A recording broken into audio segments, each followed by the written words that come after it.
Also, protests breaking out overnight at the White House just hours after President Trump revokes President Obama's transgender guidelines. That controversial bathroom bill, as it was called, policy allowed students to choose based on their gender identity which bathroom they went into. President Trump now leaving that decision up to the states instead. Officials in New York and California have already promised to continue to allow transgender students to use the bathroom of their choice. Why do I think this debate will continue?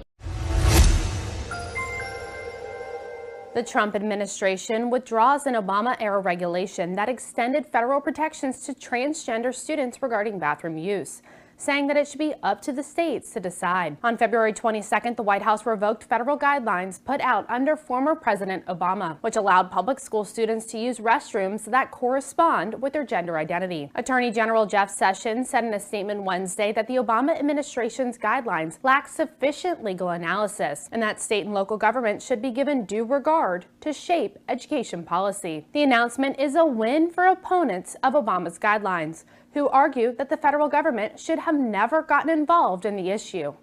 Nearly half of states sued after Obama issued the directive last May, complaining of federal overreach. LGBTQ activists and civil rights groups, meanwhile, decried the move as an attack on equal rights for transgender students. For Newsbeat Social from Washington, D.C., I'm Caitlin Mangum.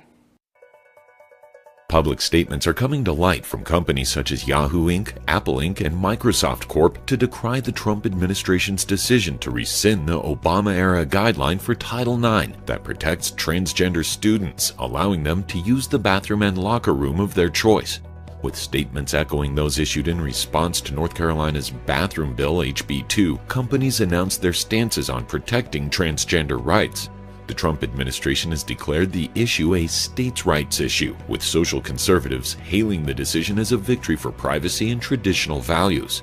Even so, companies are pressuring the states to keep the protections for its students in place.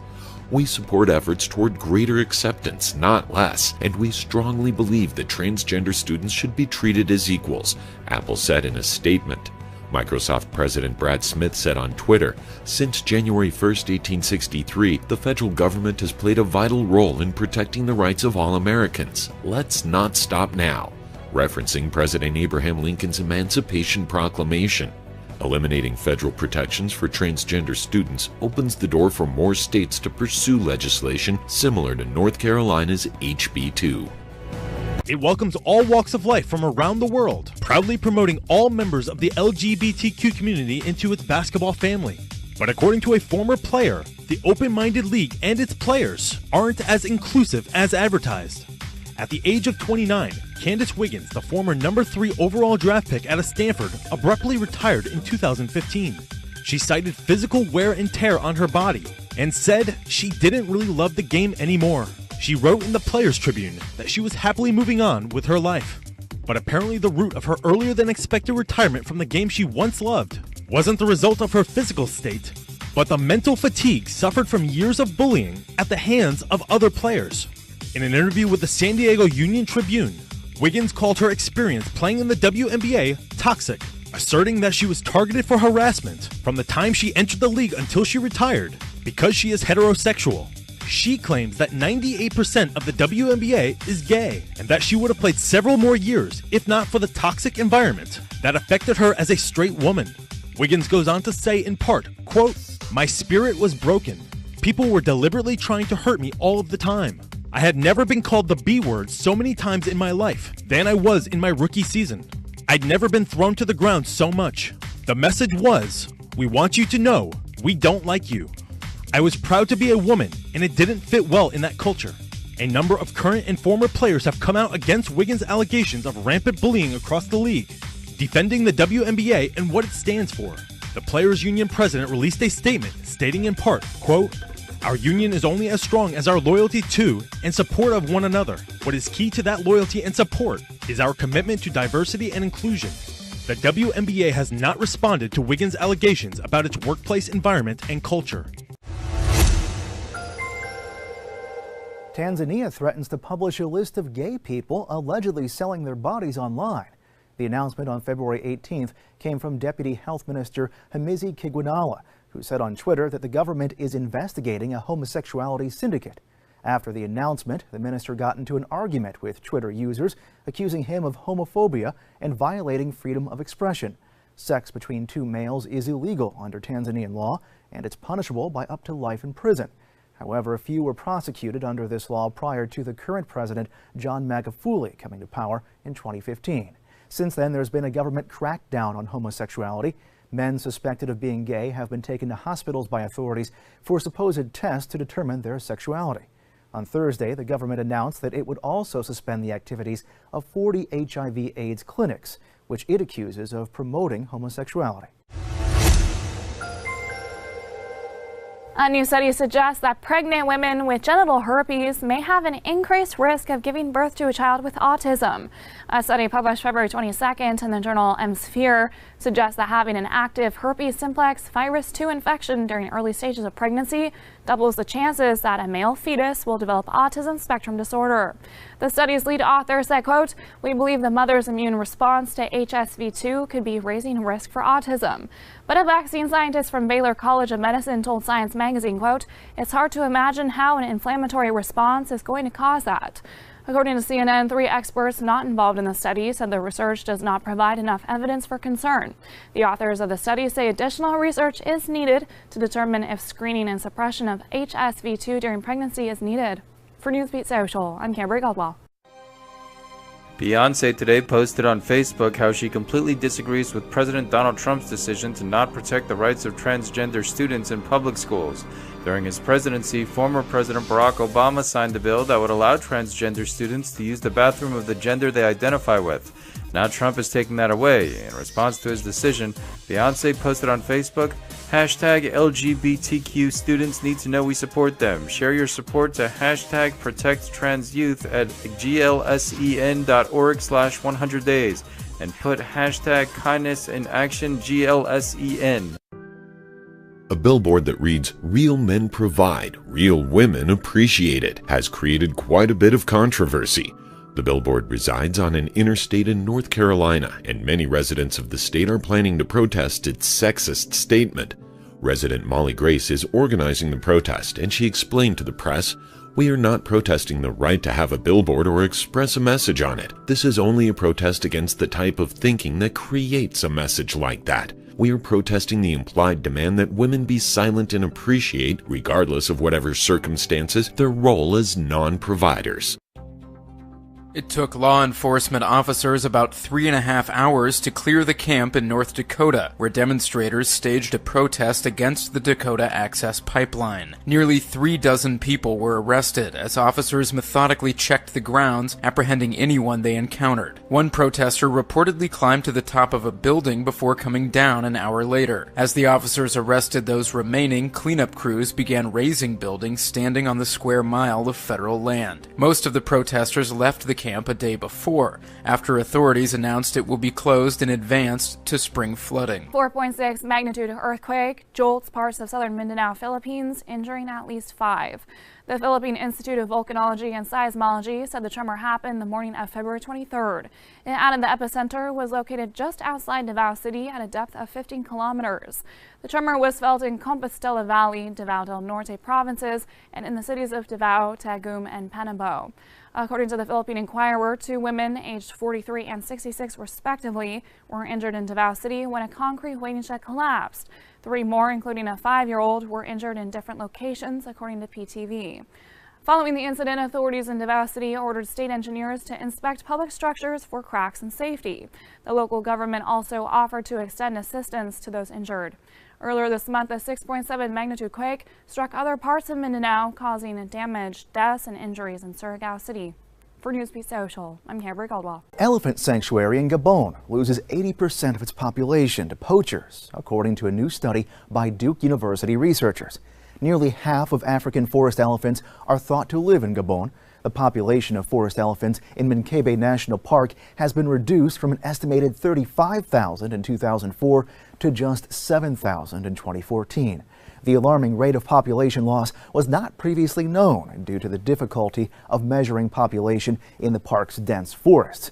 The researchers who published their findings February 20th in Current Biology were able to estimate population by counting dung piles. Gabon created a national park police agency in 2012, but it's had trouble stopping poachers, who mostly enter the park from neighboring Cameroon. The researchers say Cameroon must focus on cross-border law enforcement in order for the species to survive. Beyond that, they say, global ivory demand must be reduced. For Newsbeat Social, I'm Matt Paul.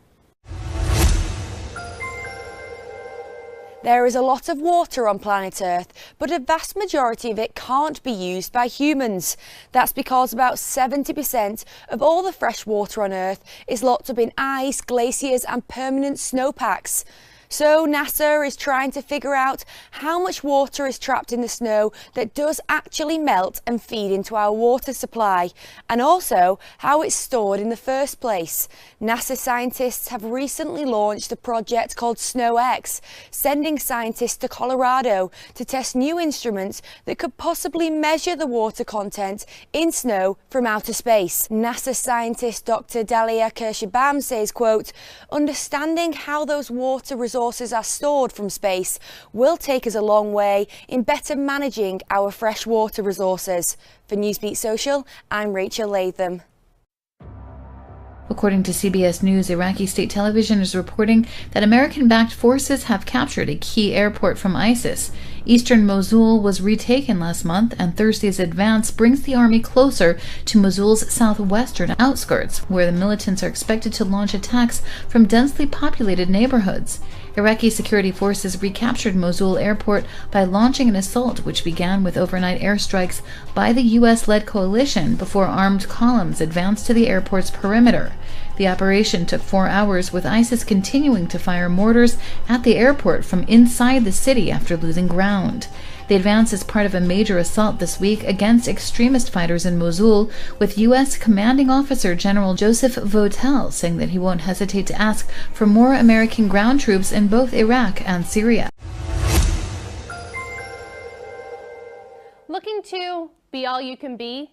The U.S. Army is offering big cash bonuses and short enlistment contracts. The Army had been facing a drawdown over the past several years. That's all changed with the 2017 National Defense Authorization Act, which says that the Army needs to add 16,000 more soldiers to its active duty ranks by September 30th. That includes 6,000 new recruits, 9,000 re-enlisted soldiers, and 1,000 retained officers. In order to attract new talent and to keep more soldiers in uniform, the service is offering cash bonuses of up to $40,000, as well as scores of shortened 2-year contracts. In total, the Army plans to spend $300 million in bonuses and advertising over the next 8 months to recruit the thousands of additional soldiers it needs to fill out its ranks. In a moment where we have notorious differences, the best way to solve them is through the dialogue. An honest dialogue, a clear dialogue that finally can take place between two nations that have deep bonds and links of friendship, closeness, and of course, of the society in North America. And I believe we have Secretary Tillerson sound as well. Let's take a listen to that.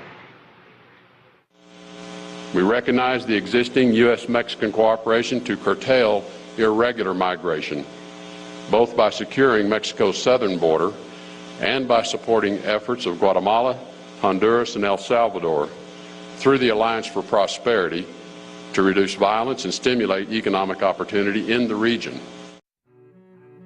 President Trump said on Thursday that he wants to make the US nuclear arsenal the top of the pack, expressing his thoughts that the US had fallen behind on the development of atomic weapons. He did not detail the kind of expansion he would pursue, as the stockpile of US nuclear weapons hasn't increased since 1967. Press Secretary Sean Spicer elaborated on the statement in a press conference, saying, "The US will not yield its supremacy in this area to anyone." Trump has also expressed his philosophy that the best way to pursue peace is through strength, by creating a military so powerful that no one will dare to challenge it. Israel has successfully upgraded its Iron Dome missile defense system. Israeli Defense Ministry said a series of tests in southern Israel checked Iron Dome's capability of intercepting several targets simultaneously. Iron Dome is an array of missile batteries designed to intercept short-range rockets. It was first declared operational in 2011 and has reportedly shot down 90% of rockets launched from Gaza. Analysts say the system is a game changer in the Gaza Strip conflict. China built structures in the South China Sea that could house surface-to-air missiles. On February 22nd, Reuters reported that 2 U.S. officials confirmed China is finishing almost 24 structures on the artificial islands built on the Subi, Mischief, and Fiery Cross reefs in the Spratly Island chain. The islands already have military-length airstrips, and a U.S. official said the new structures, quote, resemble others that house surface-to-air batteries, so the logical conclusion is that's what they are for. The U.S. official also said building the retractable roof structures could be considered a military escalation. According to CNN, a Chinese foreign ministry spokesperson denied any wrongdoing and said China is carrying out normal construction activities in its own territory, a right under international law for sovereign nations. Former Assistant Secretary of Defense Chas Freeman said he was inclined to view the structures as serving a military purpose, a quote, unfortunate but not unpredictable development. Police break up a Paris demonstration in which students set fires and barricaded schools. On February 23rd, hundreds of students were protesting the alleged police rape of a 22-year-old man with a police baton. The man, known only as Theo, was hospitalized after the February 2nd incident, and the 4 police officers allegedly involved have been suspended. 1 has been charged with rape, and the other 3 face assault charges. Thursday's protest began as students barricaded at least 16 schools with piles of garbage cans. There were also reports of protesters setting fires. The protesters then gathered at the Place de la Nation. Police advised people to stay away from the plaza, saying the rally was unauthorized. They also said trouble from violent groups was expected, as has happened at similar rallies recently. The rally was largely peaceful until some protesters started throwing projectiles at riot police, who then dispersed the crowd. Police made 26 arrests. UPS tests using drones to help its drivers make more deliveries quicker. UPS conducted the test February 20th on a blueberry farm in Florida. The drone launched from the top of a UPS truck, flew autonomously to the farm, dropped a package and returned to the truck at a point further along the driver's route. It allowed the driver to continue making deliveries as the drone made the delivery itself, streamlining the driver's route. UPS says this would be especially helpful in rural areas where drivers have to cover more distance. The company says if every UPS driver had to cover 1 less mile per day, it would save up to $50 million per year. Don't expect to see drone deliveries from UPS anytime soon.